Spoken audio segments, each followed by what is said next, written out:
Selamat mendengarkan podcast ini. Shalom saudara sekalian. Kebenaran hari ini 15 Juli berjudul Dosa Materialisme. Tanpa disadari, ada satu pengajaran yang membuat banyak orang Kristen tidak bersiap-siap menyambut Tuhan atau tidak berjaga-jaga menyambut kematiannya. Ajaran itu ialah mengenai antikris.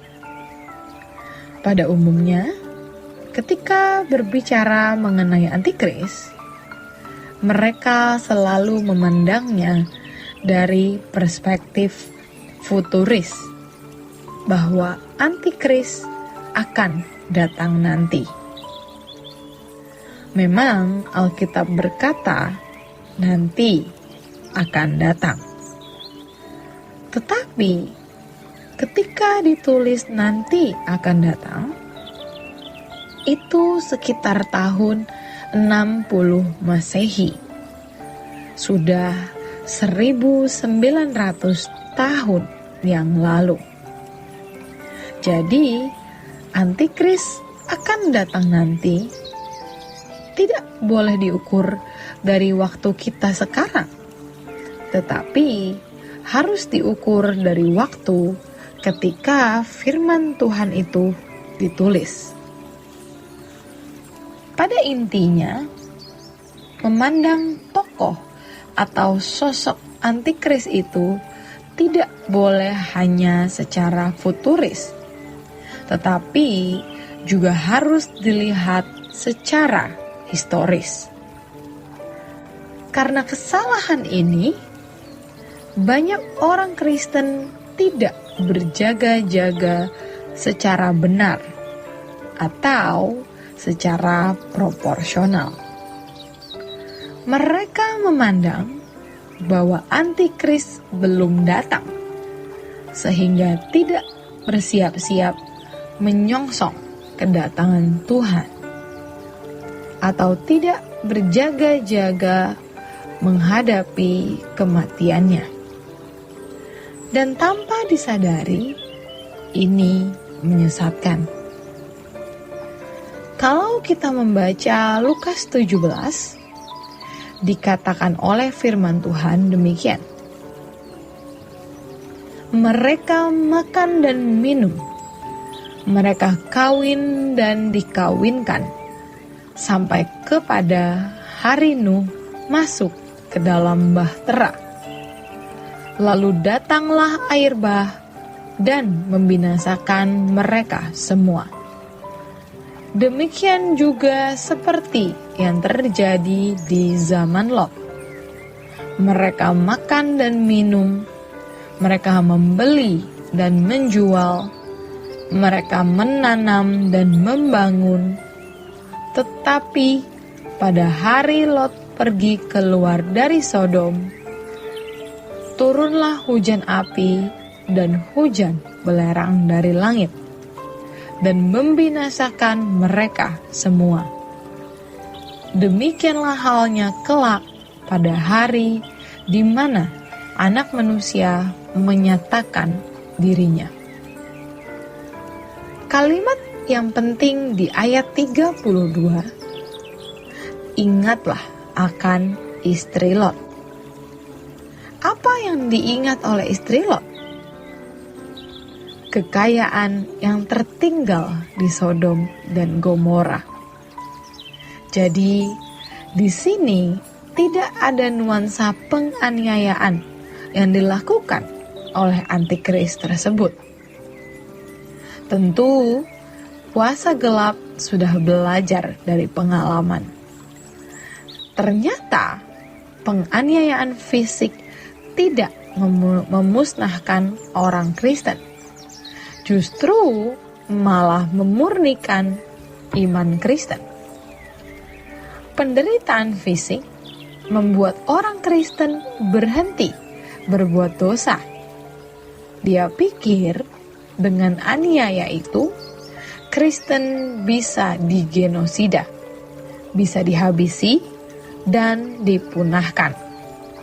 Tetapi ternyata tidak. Firman Tuhan mengatakan di 1 Petrus 4 ayat yang pertama, barang siapa telah menderita penderitaan badani, ia telah berhenti berbuat dosa. Jadi, sesungguhnya antikris itu sudah ada, sedang bekerja, dan akan terus bekerja lebih keras ke depan. Kekuatan di luar Injil yang berusaha untuk memadamkan, memunahkan, dan membenci Injil adalah antikris. Agama samawi seperti agama Yahudi yang juga menyembah Allah yang esa juga terancam oleh kekristenan waktu itu. Jadi, kekuatan yang merasa terancam karena memiliki kesamaan dalam keyakinan akan berusaha untuk memusnahkan dan menghambat kekristenan. Iblis sudah belajar dari pengalaman bahwa aniaya fisik tidak memadamkan kekristenan, bahkan justru malah memurnikannya. Lalu, apa yang dilakukan oleh iblis di akhir zaman? Jika kita membaca kitab Wahyu 17, setelah kuda-kuda lalu sangkakala dan berbagai bencana terjadi, kita menemukan bahwa yang mengerikan itu adanya perempuan yang memakai kain ungu dan kain kirmizi, dihiasi dengan emas permata dan mutiara, dan di tangannya ada suatu cawan emas penuh dengan segala kekejian dan kenajisan. Yang paling berbahaya, yang menjadi alat kuasa gelap untuk membinasakan orang Kristen adalah materialisme. Yang dikatakan di ayat ini sebagai sebuah dosa percabulan, di mana para pejabat, pembesar, raja-raja berzina, bercabul dengan perempuan itu. Kita melihat hari ini banyak orang mau menjadi penguasa, memegang tampuk pimpinan karena uang. Percabulan di sini bukan percabulan secara seksual, melainkan percabulan rohani, yaitu ketika hati seseorang terikat pada materi. Ingatlah akan istri Lot. Hari ini orang makan minum, kawin dikawinkan, menanam, membeli, menjual, membangun. Itu adalah sebuah perputaran siklus kehidupan di mana orang menjadi sibuk dengan kehidupan yang langsam seperti itu, sehingga mereka lupa bahwa mereka akan menghadap pengadilan Tuhan.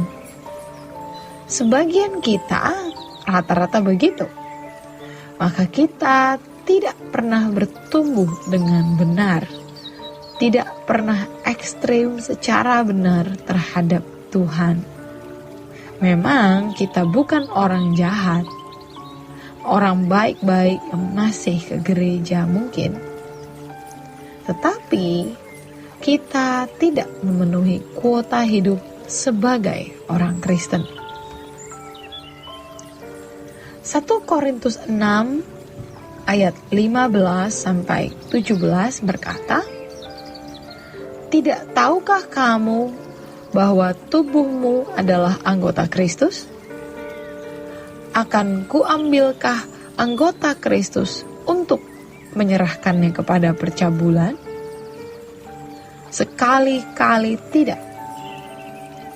Atau tidak tahukah kamu bahwa siapa yang mengikatkan dirinya pada perempuan cabul menjadi satu tubuh dengan dia? Sebab demikianlah kata Nas, keduanya akan menjadi satu daging. Tetapi siapa yang mengikatkan dirinya pada Tuhan menjadi satu roh dengan dia. Kita melihat sebuah antitese dari hubungan dengan perempuan cabul menjadi satu daging. Hubungan dengan Allah menjadi satu roh. Betapa hebat keadaan ini. Kalau kita bisa menjadi satu roh dengan Allah, memang mestinya demikian. Karena tubuhmu baik Roh Kudus. Sehingga apa yang menjadi gairah Tuhan juga adalah gairah kita. Kita tidak boleh punya gairah lain. Gairah kita harus sama dengan gairah Tuhan. Demikian kebenaran firman Tuhan hari ini. Tuhan memberkati. Sola Gracia.